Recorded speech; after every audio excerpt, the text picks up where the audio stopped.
Again, the 2-2 to Leyritz.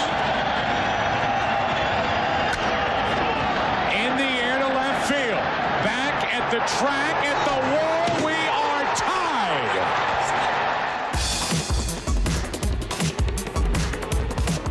More of the Zach Gelb Show on Fox Sports 920 The Jersey. Big home run in 96 by Jim Leyritz. They're honoring that 96 team this weekend in the big ballpark in the Bronx. Mariano, Rivera as well, Monument Park on Sunday. And oh yeah, by the way, it's A-Rod's final game. Zach Gelb Show, Fox Sports 920 The Jersey. And the man that hit that home run, the prodigious home run in 1996, Jim Leyritz, joins us right now. Jimmy, how are you? I'm doing good, Zach. Everything's going great. Looking forward to a pretty special day tomorrow for all of us. So you hear that home run call, reminisce about it, tell me about everything you remember about that 1996 home run. Yeah, no, it never gets old, and of course, everything that happened after that, it was tremendous. You know, one of the things that I'm most proud of is, like I said, that we win that game, and after that game, we knew we were coming back to New York. We knew the Braves didn't want to come back, and we had accomplished the goal that we went down there for. And then, of course, Andy Pettit pitches that great Game 5. But, you know, that 96 home run, it was just was one of those situations where, you know, they had just pitched it for Girardi the inning before. I came in to catch, and, facing Wohlers in that situation, it was their Mariano Rivera. You know, we didn't think we had much of a chance. And, we ended up, like I said, having that special moment. It was pretty big. I always loved the Bob Costas line of you could send this guy to a resort in the spring and summer as long as he comes back for October. What made you so good in the postseason on the big stage? Well, you know what it was? I think my whole career, I didn't get a chance to play the next day unless I had a good night or I took every at bat kind of to be my last at bat. You know, one of the things growing up in Cincinnati with Pete Rose as my idol, that was one of the things he told me as a young kid, that never waste an at bat. You know, make every single one count because you don't know when it'll be your last. And that's kind of the approach I took. And, one of the things that I was very blessed with, growing up a pretty good athlete, playing basketball, everything else, I really wanted to be in that limelight. I always wanted to have the last shot. I always wanted to be up in the big situation as far as baseball goes. And, for some reason, I was able to slow things down when I was in that kind of a moment where most guys, get all tense and get tensed up. I was able to slow it down. So I think, it was just fortunate enough for me that I was put in a lot of good situations to be able to hit those kind of home runs. Rose got honored earlier this year. You guys are getting honored this weekend at Yankee Stadium. With Pete Rose, I believe he should still get the highest honor playing this game, and that's getting into the Hall of Fame. Where do you stand on that? Should Pete Rose be in the Hall of Fame? Oh, yes, by far. 100% as a player, and if they want to put something on the plaque that says, he bet on the game of baseball and therefore was banned as a manager, go ahead and do that. But as a player, this guy was, the ultimate professional. He played every single game as hard as he could, and he never cheated the game. Besides, after he became a player manager and then a manager, so I think he deserves the recognition. I think this is probably the first step, being in the Reds Hall of Fame, being honored for that. Then hopefully in the next year or two, and not before he dies, that he gets an opportunity to have that day in Cooperstown. And we'll see what happens. I mean, there's a lot of mixed emotions about it. There's a lot of, guys that don't agree with it. But, I'll tell you, as a young kid growing up, my dad taught me to idolize the guy on the field, not the person himself. And there's nobody that played the game any harder or any better than Pete Rose did. Jim Leyritz joins us right now on the Zach Gelb Show. So do you see a lot of these 96 guys a lot? What's it going to be like to get back with some of these guys? Well, yeah, it's going to be really neat because I saw the list today, and pretty much every guy is back. I have not seen I see Jeff Nelson, I see Cecil Fielder. Those guys, we do a lot of charity events together and each other's charities, so I've seen them. But, other guys like David Weathers and, Graham Lloyd, who lives in Australia, Pat Kelly lives in Australia. All these guys coming back, we don't get to see too often, so it's going to be a pretty special weekend. What's your relationship like with the Yankees right now? Well, unfortunately, I think they had to invite me to this ceremony. They couldn't leave. They couldn't leave me out of this one. But unfortunately, some of the people that are making the decisions in the front office right now for Old Timers Day and things like that I think is more about the players than personal issues that people have with each other. Overall, my relationship is pretty good. I have a great relationship with Juan Truss, who helped me get my children out to California many years ago. And then I think with the team on as a whole, there's just a few people there that don't think that I deserve to be there for Old Timers Day once every 3 years, which I think is kind of funny. But at the same time, it's just great to be part of this celebration, part of this. One of the things that I really love about that '96 team, and I ran into Mayor Giuliani about a month ago, and he said, one of the things about that team, it not only changed the sports history of the New York Yankees and started the dynasty, but it also, at that time, he was cleaning up the city. He was mayor, and what it did for the city itself, that way the city embraced that team, and it was so uplifting for everybody. It just really turned the city around, and I think that's why, if you talk to anybody, they think that '96 team is one of the most special ones. Your legal problems have been well documented. I'm just wondering, since we have you on, how would you describe Jim Leyritz now to someone?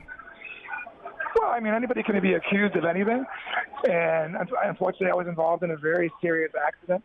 Unfortunately, the state attorney was running to become a judge, and she had a name, and she tried to use that. And when I finally got in front of a jury, it was thrown out in 30 minutes because the evidence was so obvious that, yes, I was drinking and driving, should have never been doing that. At the same time, I didn't cause the accident and shouldn't have been punished any further. So that was very fortunate. And like I said, it was a very tough situation. As far as myself, one of the things is, that accident did for me, it really woke me up. It humbled me to a point where, life can be taken away. I could have died that night. And it really focused my life. And during the 3 years of waiting for trial, I met a beautiful woman who was a very God-fearing woman, and we ended up getting married last March 25th, and we have a whole different life together out on the West Coast in California with her and my boys and her 2 girls. So, I've had an opportunity, like I said, to be humbled through that accident, through everything that happened, and really have a much better appreciation for everything that we've accomplished, everything that I've been through. And I tell people all the time, I left a baseball legacy on the baseball field, but my job now is to leave a life legacy. And I think if you see all the things that I'm doing with charities and foundations, that's what God has kind of pointed me in that direction. What's your message to young kids? Let's say if they've read your story and they're listening to you, what would you say to some of those youngsters? Well, the first thing I would say was never drink and drive. I mean, that's the number one thing. That's what changed everything. But the second thing I would say is always have faith and perseverance and trust that God is in charge. And just if you have faith and perseverance, you can get through anything. I think A-Rod said it pretty good the other night in his thing. It's not a matter of how many times I got knocked down. It's a matter of how many times I got back up. And I think that's the thing I'm most proud of is that, I was accused of a lot of things that weren't true. And I was able to have my day in court to prove that was it. But now, through faith and perseverance, I've been able to put my life back in order and really start to leave a life legacy for my children. How do you think the Yankees have managed this A-Rod situation? Because I don't think they're treating him the right way. Yeah, it's tough. Everything that they've been through, everything that they've gone through, there's a lot of bitter feelings on it. I'm sure both sides. I think it was handled the best way possible. I was a little disappointed that, Joe came out and said that, he was going to play A-Rod every game if he wanted to, and A-Rod really wanted to, but that didn't happen. I thought that was kind of unfortunate. But at the same time, like Joe said, he spoke with his emotions, and Joe has been one of my biggest supporters and one of my best friends through everything that I've went through. So he was in a tough situation, but, again, I think it's for everybody's sake. I think A-Rod has shown a lot of he's learned through all of his problems, that he's been humbled, and that, leaving the game with that 700 home runs just right there, that's not as important as what he's able to do and continue to leave, in his life legacy. And I think it's a great opportunity. Like, talking to some of the guys, he really has helped a lot of young players. And with the Yankee shortstops that they have, that they just gotten some trades, I think he'll be a great addition and be able to help the New York Yankees out, even though he's getting paid, a lot. I would like to be a special instructor for that amount of money. You're exactly right. I'll do that in a second. Come on. But at the same time, I think it's great for everybody. Yeah, so back to Joe Girardi. You're right. He's very loyal. And that's the ironic part about this, because even through that contentious relationship the Yankees had with Alex Rodriguez and still may do, Joe Girardi was very loyal to A-Rod. Do you think Joe is the one making the call, not letting him play third base, or does maybe Hal, Randy, or Cash have an influence on it? Like I said, I'm sure Joe, when he spoke with that emotion that he did, that he was probably called up and said, "Hey, listen, I know you are loyal to your guys, and but we have a chance to win, We're only 4.5 games out. I mean, that's a good standard line. But I think Joe was pointed in the direction that, hey, listen, give him his farewell on Friday. If you want to play him Thursday night, that's his last day in Boston. That would be a nice thing. But let's don't get too crazy. And I think, like I said, it for all intents and purposes, I think it was the best situation for everybody involved. And I really am proud of what A-Rod did as far as just showing that it's not about his ego anymore. It's about just doing the right thing. And I think it's a win-win for everybody. So with that being said, and I think I know your answer on this, Monument Park for A-Rod, yes, no, and the Hall of Fame for A-Rod, yes, no. That's gonna be time serving. I think, again, what he does from after this point on, after today, getting back to the game and doing certain things, that those opportunities might come around, but it's going to take some time. I think a lot of people want to see that he is sincere and that he is doing what's best for baseball. Before we let you run, they're also honoring Mariano Rivera, like I mentioned this weekend. You were very close with him as a teammate, and then you've also went up against him, and you had a big hit in that 6-5 victory playing against him. So what was it like for you to play with Mariano and then play against Mariano? Well, one of the greatest things was I caught him when he first came up in '95 as a starter, and every time I had to put down slider, I got cringed because he didn't have a very good slider, and that's why he couldn't be a starter. But when he came back up as a reliever, it was a completely different Mariano, and he had learned that cutter down there in the minor leagues, I think with Billy Connors down there in Tampa.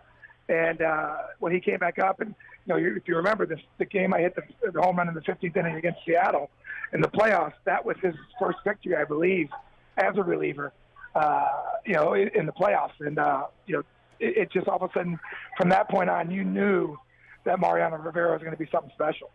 So what we should thank really is Jim Leyritz for making Mariano Rivera the pitcher he is, right? Not at all. I'm not taking any credit for that. Nope.